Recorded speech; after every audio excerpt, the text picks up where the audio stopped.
Welcome back, everyone, to the Oakland Basketball Notebook. My name is Neal Ruhl, the voice of the Golden Grizzlies, and we're talking to a Horizon League first-team point guard. Of course, he is Jalen Moore, and JMO, appreciate you taking some time with us. And Jalen, let's start right there, man. Horizon League first-teamer. I would say this. I don't know that a lot of people in the Horizon League, outside of the people on that Oakland team bus, figured that this was going to be the result, but here we are. How did this happen? I know the answers to this, but how did this happen for you, Jalen? First off, my teammates, my coaching staff, and I want to thank the Lord for blessing me to play the game, basketball. But my teammates always trusted me, believing in me, especially my coaching staff. Giving me the green light. Coach Campy let me play my game freely, and it gives me a lot of confidence going out there on the floor. So I just say, my coaching staff and my teammates, without them, it wouldn't be possible.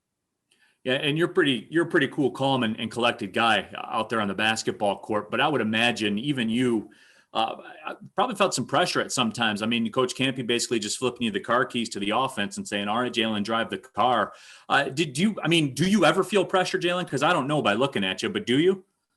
Sometimes I do. I think at the beginning of the year I felt a little pressured, because I knew like it was in my hands. It was up to me to go out there and show what I could do. But I mean, I didn't really feel pressure after that. After that, I just felt comfortable, because there's not a lot of people out there. Coach gives them the keys to the car, so obviously trusts me enough to drive the car. So I didn't feel any pressure after that. I just played my game, the best of my abilities. And certainly you had a terrific season, as evidenced by being a Horizon League first teamer. But I mean, you guys are pretty forward thinking. I know that, especially as you get ready for the Horizon League tournament. But have you taken a minute to look back? I mean, you had some pretty special basketball games, not just in the Horizon League with triple doubles and those kinds of things, double doubles, all that.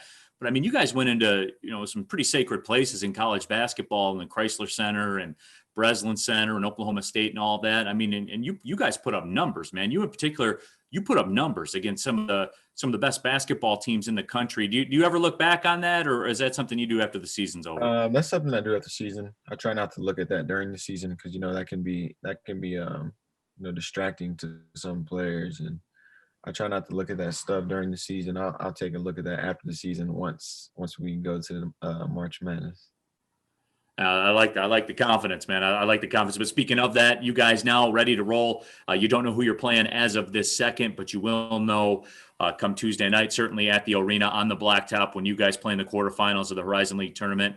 And, just where is this basketball team at right now? Where are you at right now? And I would imagine this is why you do this, man. You want to be in March Madness, especially you in particular. I know it's in your backyard where you're from. So a little bit extra juice for you, I'm sure. Yeah. I think we're in a really great spot as a team. We got the bye, we're third seed. We got the bye and a home court advantage. So all we have to do is win one game to get to Indianapolis to the semifinals and the finals. So I think as a team we're in a really great spot. We're feeling good. I think it's really time for us to step our game up, and I think it's time for us to close out games. We have a lead in a lot of games and we just end up blowing the lead. I think we played 4 or 5 overtime games this year, and we didn't win one of them. We won a couple overtimes, but I mean, like, it was a point to where it should have been an overtime game. You know what I mean? Right. If we just learn how to finish games out, but I think overall we're in a really good spot. I'm feeling good, like you said.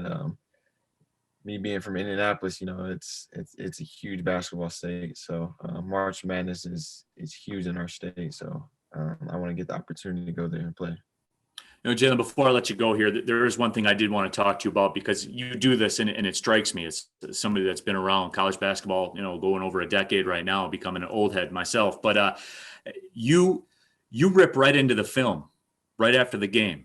You get on the bus, and I don't know that I've seen many, if any, players that do that.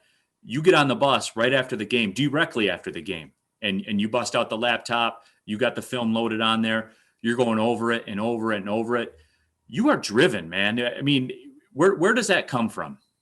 I think it just comes from me just want to be the best version of myself. I talked to a lot of guys, and a lot of older people who's played the game and made money playing the game. Told me, it's you got to watch a lot of film. I've been doing that since high school. I've always, well, my high school coach would tell you I always be. I took his class in high school, and I'd be in there watching a lot of basketball film instead of paying attention. But it all started in high school. Watching a lot of film in high school, translating over to junior college, watched a lot of film, and to now, with Coach C. Jones. After the game, we're always up on the front of the bus, just watching the film, critiquing my play and telling me what I can do better and to help the team and what I'm doing good at, and just keep doing things I'm doing good at. Continuing to strive for greatness. Because there's always room for improvement. Like my dad would say, no matter how good you are, there's always room for improvement. Well, Jalen, there's a saying, what's done in the darkness will come to the light, and certainly the lights will be bright, and it's go time, my friend. I appreciate your time. Yes, sir. Thank you. Appreciate you having me.